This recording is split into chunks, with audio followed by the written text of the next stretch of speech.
Hey everybody, this is Threshold Training's workout day for Monday, August 23rd. Hope you all had an awesome weekend and were able to enjoy the sunshine on Saturday.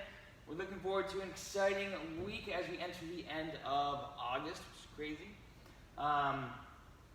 Today's workout, we're going to do some upper body pushing and pulling through some body weight gymnastics work. The way it's going to flow, every minute on the minute for 10 minutes. In this first 60-second window, we're going to do 5 strict handstand push-ups. They can be on the wall, on a box, or we can use a barbell and perform a Z-press. Then on the second 60-second window, we're going to do 3 strict chin-ups. So remember, chin-ups, palms are facing you during that motion. After your third chin-up, you will slowly lower from the bar and then perform a 10-second active hang. Okay, so this is what the movements are going to look like. Okay, if you are using a box, or if you're at home and you're using the side of your couch, what you will do is put your feet on the box, walk your hands into a pike position. You can spread your feet out if you feel like that your hamstring flexibility is limiting you.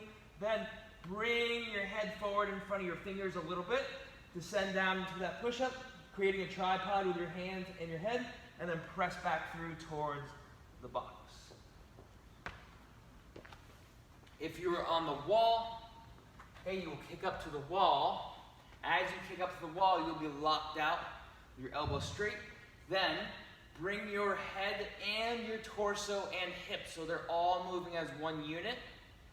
You're going to bring those behind and towards the wall, lower, press back out.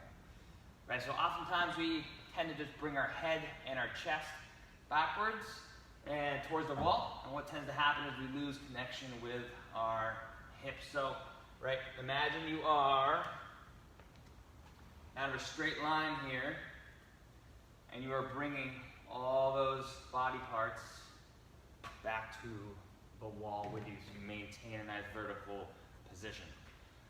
For our, we can also do this Z-press with dumbbells or barbell. Okay, so I'm going to be long seated, like so, and I'll perform my Z-press here, going at a controlled tempo, keeping my shoulders over my hips. If you find that your hamstring flexibility limits you a little bit, you can bring your feet out, like so you can bring your shoulders over your hips a little bit more readily. Okay. Again, you can also do this with dumbbell, same thing, just make sure that the dumbbell does not go in front of your body or out to the side. It comes straight over your torso and shoulder. For our chin-ups today, if you're at home and you don't necessarily have a pull-up bar you can use for chin-ups, what we want you to do today is grab 2 dumbbells or a similar object, and we're going to do 6 bent over rows with palms facing you, or facing away from you rather. My palms facing you. And bent over rows like this, squeeze the shoulder blades together at the top. Right? Notice that my shoulder hasn't rolled down towards my toes. It stayed back, like so. Then, after the 6th row, you're gonna hold the top for 10 seconds, and then slowly lower. If you are doing chin-ups, it's going to look like this today. Palms facing me, or facing you. If I was demonstrating as you. You'll go into an active hang to start. Right? So we're in a nice, good hollow body position. So compression here, abs are tight, legs are straight. We're going to grip around the bar. We're going to come all the way over the height of the bar, then back down. Pretend that's my 3rd rep. Then I would hang. Shoulders away from the ears, legs in front, and I would hang for 10 seconds on the clock.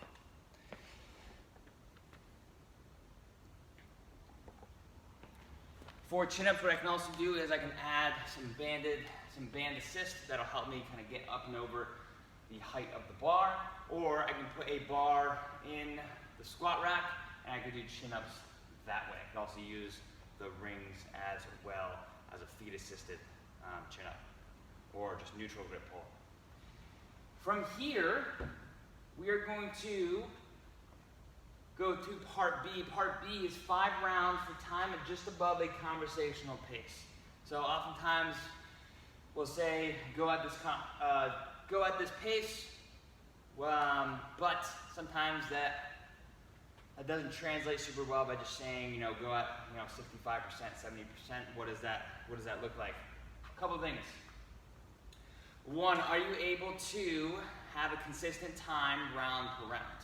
So for example, if I finish the first round in 3 minutes, I should expect that rounds 2 through 5 going at this pace should be about 3 minutes, maybe between 2:55 and 3 minutes and 10 seconds. So it should not be a lot of deviance. It shouldn't feel like you're doing round 1 in 3 minutes and then end up at round 5 doing 4.5 minutes during that round. Okay, so that's number 1. Number 2, you should feel like you can come right in from the run that you're going to do, bike or row, and come in and do the dumbbell work that we're going to do. Okay, so you shouldn't feel like you have to take a lot of rest between movements. You should feel like you move right through the reps at the prescribed load that you choose without feeling like you have to stop, gasp for breath, or rest more than 10 seconds between movements or something like that. Okay?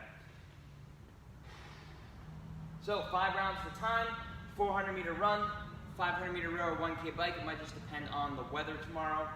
8 dual dumbbell push press into 8 total dual dumbbell front rack lunges. Okay, these will be forward lunges today, so you're stepping forward and then coming back to standing. So this is how I look. I'll come back to my run or a row. Okay, and I will grab my 2 dumbbells of equal weights and I will perform 8 push press. So I'm going to dip pretty shallow, just slight bend in the knees and hips. Notice that my chest is vertical, and then I'll finish up overhead, come back down. Okay, that's 1. We're going to do 8. After 8, you will then go right into 8 alternating front rack lunges, forward lunges.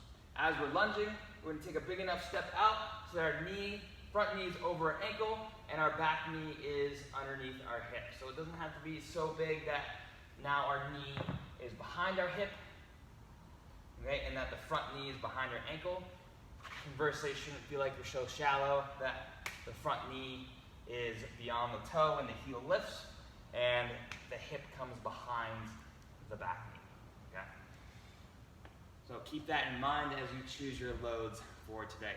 Loads are likely going to be limited on the overhead movement, primarily because dumbbells, not only are you dealing with 2 versus a nice balanced barbell, but they present a little bit of a mobility challenge because you not only have to have good mobility up and down here, you have to have good mobility here.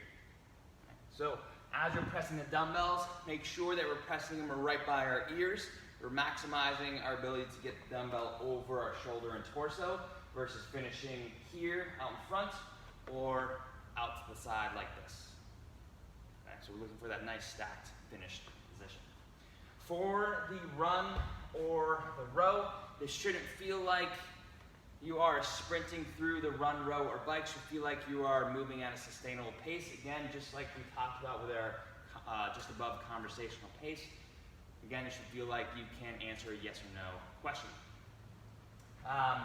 For the run, make sure that we are on our toes and that we are nice and bouncy. Okay. Oftentimes we go through flat-footed movements like lunges or push press, okay, or squats or deadlifts or other ones.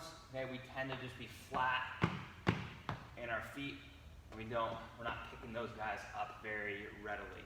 Okay. For the row, we're looking for a consistent, and the bike, we're looking for a consistent speed. You shouldn't feel like you're doing massive amounts of strokes just to get more meters. Take your time. Make sure you're finishing your stroke all the way before rebending your knees so that you can maximize each stroke's meters and just power potential. All right.